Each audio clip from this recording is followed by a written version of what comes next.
ternyata Pulau Jawa itu sudah mengalami kemiringan tanah yang cenderung miring ke utara.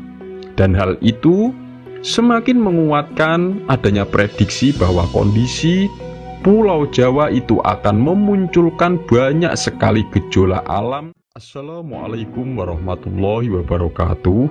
Salam sejahtera, salam rahayu untuk panjenengan semua. Sedulur, Jawa akan terbelah menjadi dua, yang sering ditafsirkan bahwa Pulau Jawa akan terbelah oleh sebagian masyarakat di Jawa adalah salah satu ramalan Jayabaya yang sangat populer hingga sekarang. Dan adanya gempa-gempa di Jawa pada titik-titik megatrust, juga terjadinya erupsi gunung-gunung berapi di Jawa adalah yang dianggap sebagai pertanda munculnya ramalan Jayabaya tersebut. Dan itulah yang juga membuat banyak sekali para tokoh spiritual dan ahli ilmu supranatural itu memprediksi bahwa sebagian banyak Jawa akan ramai-ramai orang-orang itu meninggalkan Pulau Jawa, yang puncak kejadiannya adalah nanti setelah memasuki tahun 2025. Dan dibalik pemindahan ibu kota negara atau IKN dari Jakarta ke Pulau Kalimantan, itu pun juga selain memiliki alasan dan tujuan sosial, politik, juga ekonomi. Hal itu juga dari sudut pandang para ahli spiritual dan ahli supranatural pun ada kaitannya dengan apa yang sudah diramalkan Jayabaya tentang terbelahnya Pulau Jawa dan tenggelamnya sebagian pulau di Jawa. Dan semenjak sering sekali terjadi gempa-gempa pada daerah titik megatrust, juga semenjak terjadinya gunung-gunung berapi di Jawa yang erupsi, meskipun itu tidak banyak diungkap oleh para ahli, ternyata Pulau Jawa itu sudah mengalami kemiringan tanah yang cenderung miring ke utara. Dan hal itu semakin menguatkan adanya prediksi bahwa kondisi Pulau Jawa itu akan memunculkan banyak sekali gejolak alam seperti bencana, sehingga akan membuat sebagian besar orang-orang yang tinggal di Pulau Jawa itu akan meninggalkan Pulau Jawa secara beramai-ramai, lalu pindah ke tempat atau ke pulau lain demi menyelamatkan dirinya dari potensi gejolak alam yang itu dianggap sangat mengancam Pulau Jawa. Dan prediksi bahwa 2025 Pulau Jawa akan ramai ditinggalkan oleh sebagian besar masyarakatnya, itu jika dilihat dari sudut pandang spiritual memang sangat mungkin saja terjadi. Karena secara garis besar tahun 2025 adalah tahun yang memiliki makna spiritual tersembunyi, makna tersendiri dibanding dari tahun 2024 yang cenderung memiliki sifat dan karakter tersendiri, sehingga akan memicu terjadinya 6 peristiwa besar yang itu akan membawa gejolak maupun dampak secara besar-besaran juga yang akan dihadapi oleh masyarakat di Jawa, bahkan Nusantara, yang sangat memiliki energi spiritual yang sangat besar. Dan itu akan membawa pengaruh besar bagi kehidupan spiritual manusia-manusianya. Sebelum membahas 6 makna tersembunyi secara spiritual dari tahun 2025 yang dilambangkan atau disimbolkan angka 9, silakan tulis komen apapun hajat dan doa panjenengan semua. Bagi sedulur yang muslim, marilah sempatkan tulis komen sholawat agar hajat dan doa kita semua terkabul. Nah, makna yang pertama yaitu terjadinya proses kesadaran spiritual yang akan dialami oleh banyak orang.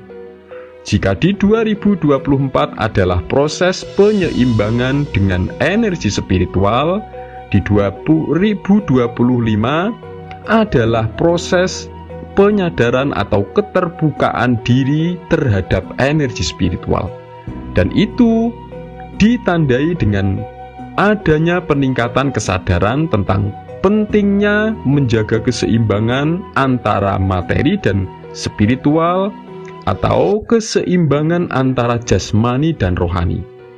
Orang-orang akan lebih terbuka, tertarik terhadap praktik-praktik spiritual seperti meditasi, yoga, dan cara-cara penyembuhan yang holistik untuk menyembuhkan penyakit secara fisik maupun untuk menemukan kedamaian di dalam dirinya yang semakin dinamis. Lalu yang keduanya yaitu adanya perubahan atau transformasi secara batiniah dan penyembuhan secara spiritual.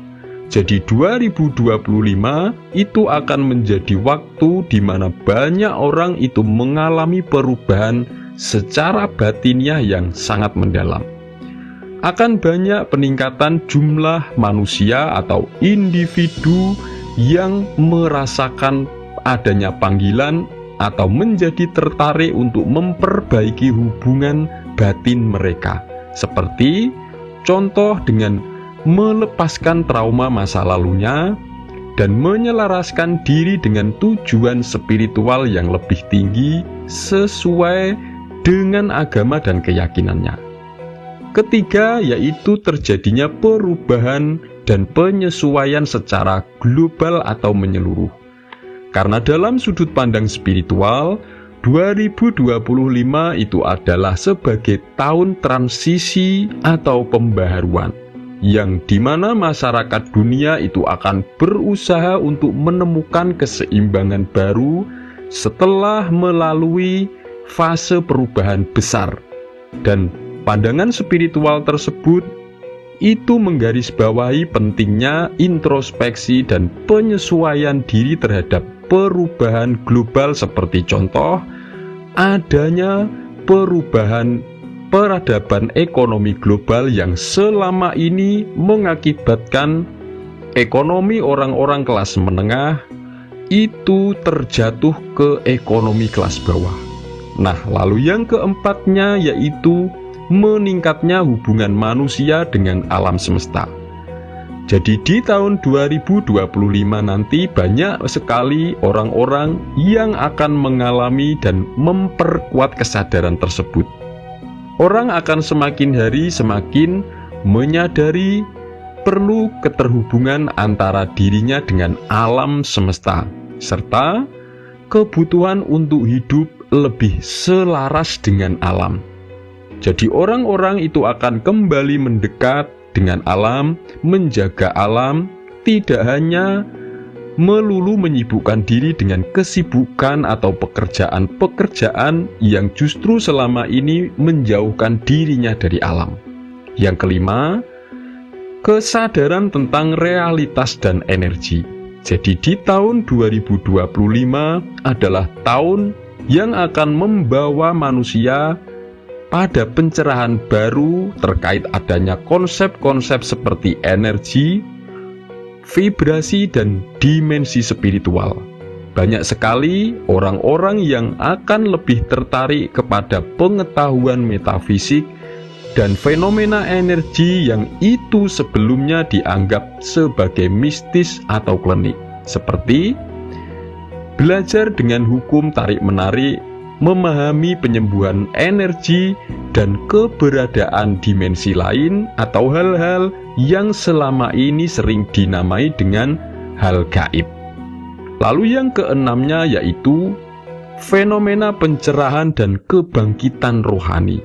Jadi, dalam berbagai aliran spiritual itu mempercayai bahwa di 2025 itu manusia akan memasuki fase evolusi spiritual baru, dan tahun 2025 adalah separuh bagian perjalanan untuk menuju pencerahan ruhaniah, yang dimana banyak orang itu akan mulai mencari kebenaran yang lebih tinggi dalam memahami tujuan hidup mereka dalam konteks yang lebih luas, yang lebih universal, yang bukan hanya dipandang hanya dari sudut pandang agamanya sendiri saja. Semoga ini bermanfaat. Wassalamualaikum warahmatullahi wabarakatuh.